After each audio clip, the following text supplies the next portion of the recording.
Ukraine में युद्ध को लेकर पुतिन को 3 हथियारों के बारे में बताया गया तो पुतिन का गुस्सा 7वें आसमान पर पहुंच गया। पहला हथियार है अमेरिका में बना F-16 जो ज़ेलेंस्की को दिए जाने की मांग उठ रही है। दूसरा हथियार है ब्रिटेन का चैलेंजर टैंक जो यूक्रेन के बॉर्डर तक पहुंचाया जा रहा है। और तीसरी है वो खुफिया बटालियन जो पुतिन की सबसे बड़ी दुश्मन ने तैयार कर ली है। इन 3 हथियारों को लेकर पुतिन के टारगेट पर अमेरिका और ब्रिटेन पहले से हैं, लेकिन तीसरा हथियार उठाने वाली शख्सियत ऐसी है कि पुतिन कंफ्यूज हो गए हैं। ज़ेलेंस्की पूछ रहे हैं ये कौन है, बाइडेन पूछ रहे हैं ये कौन है, पूरा नाटो पूछ रहा है ये कौन है, और सबसे ज्यादा सवाल तो व्लादिमीर पुतिन के पास है। क्योंकि दुनिया इस महिला को यूरोप की आयरन लेडी कहने लगी है, वो महिला जो इस वक्त पुतिन के खिलाफ यूरोप की सबसे बड़ी दीवार बनने को तैयार है। आखिर कौन है ये महिला, क्या ताकत है?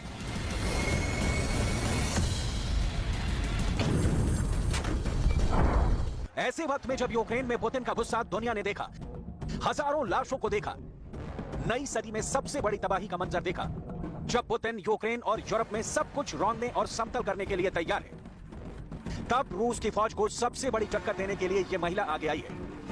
आखिर ये महिला इस वक्त पुतिन को सबसे आगे बढ़कर क्यों ललकार रही है? ऐसी टक्कर जो ना बाइडेन दे पाए और फेल हो गए, ऐसी टक्कर जो ना बोरिस जॉनसन दे पाए और नाकाम हो गए, ऐसा मुकाबला जिसकी बराबरी ज़ेलेंस्की नहीं कर पाए। किसी भी लीडर की हिम्मत नहीं हुई कि पुतिन के सामने उनकी आंखों में आंखें डालकर रूस को ललकारे, रूस के सामने खड़ा होकर बोले। यही वजह है कि यह महिला इस वक्त सुर्खियां बटोर रही है। यह है काया कैलस, यूरोप के एक बहुत छोटे से देश एस्टोनिया की प्रधानमंत्री। काया कैलस इस वक्त यूरोप में आयरन लेडी के नाम से मशहूर हो चुकी है। काया कैलस ही यूरोप और नाटो की वो पावर है जिसको काउंटर करना पुतिन के लिए बहुत मुश्किल हो रहा है। पुतिन को इससे पहले ऐसा चैलेंज किसी से नहीं मिला है। यूक्रेन युद्ध में गोले, बारूद और बड़े बड़े धमाकों के बीच इस चेहरे ने पुतिन की सारी खुशी छीन ली है। यही वजह है कि एस्टोनिया से पुतिन का 36 का आंकड़ा फाइनल हो गया है। एस्टोनिया की प्रधानमंत्री काया कैलस पुतिन को अपना सबसे बड़ा दुश्मन मानती है। काया कैलस का एक नया फैसला पुतिन के गुस्से को एक खतरनाक टर्न दे सकता है। पुतिन को इस बार गुस्सा आया तो नाटो ही नहीं पूरे यूरोप पर आग बरसेगी, यही सबसे बड़ा खतरा है। I think that Vladimir Putin has to be isolated politically on all the levels, because what we see in Ukraine, why there are more civilian casualties than there are military casualties, is because they are targeting the civilians. इस युद्ध में tank और fighter jet वाली मदद को counter तो Putin कर लेंगे, लेकिन आयरन लेडी को रोकने के लिए पुतिन क्या करेंगे, पहले आपको इसके बारे में बताते हैं। क्योंकि काया कैलस ने यूक्रेन युद्ध के बीच अपनी रिजर्व फोर्स को लेकर एक बड़ा ऑर्डर दिया और उनके ऑर्डर पर एक बटालियन फौरन तैयार हो गई। sõja õpitundidest me kasutame väikeüksuste taktikat rohkem ja harjutame maastikul hajutatud lahingutegevust ja rõhuasetusega tankitõrjesüsteemide kasutamisele rohkem, et isikkoosseisu, et ei oleks ainult tankitõrjeüksused, vaid oleks isikkoosseis, oskaks ka jalaväe isikkoosseis oskaks kasutada tankitõrje relvasüsteemi। काया callus ने 800 से 1000 सैनिकों की ऐसी battalion तैयार की है जो पुतिन के प्लान बी को बड़ा झटका दे सकते हैं। ये फौज ऐसी है जो पुतिन को रोकने के लिए उनकी राह में बारूदी सुरंग बिछा रही है। ये यूरोप में सामान्य बात नहीं है। इसी तरह की और फौजी यूनिट तैयार की जाएंगी और ये सब कुछ पुतिन की आर्मी को टक्कर देने के लिए होगा। काया कैलस की हिम्मत इस वक्त वर्ल्ड हेडलाइन बन रही है। वो जो कह रही है उसे नाटो से लेकर यूरोपीय यूनियन और दुनिया सुन रही है। This is not the end. We should not forget what he has already done to Ukrainian people. Because if we go back to business as usual with President Putin, then his appetite will only grow.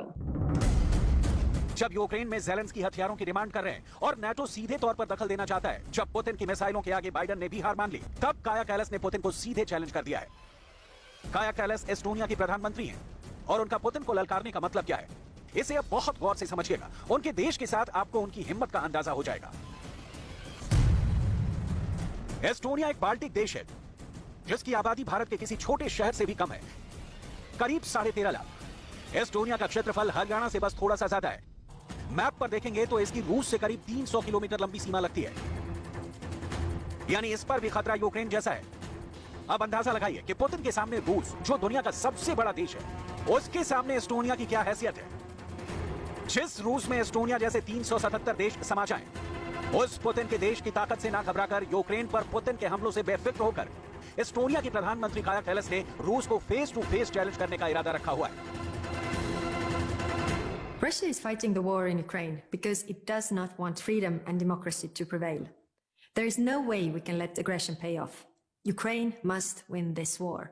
Until Ukraine hasn't won, we haven't done enough. इस वक्त Estonia का Ukraine युद्ध में क्या योगदान है वो भी बहुत गौर से देखिएगा। आपको अंदाजा हो जाएगा कि यह छोटा सा देश इस वक्त पुतिन को टक्कर देने के लिए ज़ेलेंस्की की कितनी मदद कर रहा है। एस्टोनिया ने यूक्रेन की मदद करने के लिए अपने रक्षा बजट का 1/3 हिस्सा ज़ेलेंस्की को मदद के लिए भेज दिया है। यानी रूस को रोकने के लिए जो ताकत ज़ेलेंस्की से झुकी हुई है उसमें एस्टोनिया के रक्षा बजट का 33% बजट भी शामिल है।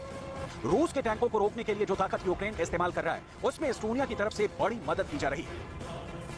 We definitely have to help Ukraine with all the means that we can. Military aid, we can give them. We have given, as Estonia, a very small country, we have given a lot, over 200 million, which is for our 1.3 million people, a lot. But bigger countries can do more. देखा जाए तो रूस को रोकने के लिए Zelensky की फौज जो युद्ध लड़ रही है वो पूरी तरह खैरात पर लड़ा जा रहा है। अमेरिका यूक्रेन को $40 बिलियन यानी 3 लाख करोड़ रुपए की मदद कर रहा है, लेकिन एस्टोनिया का साइज और उसकी अपनी हैसियत देखिए।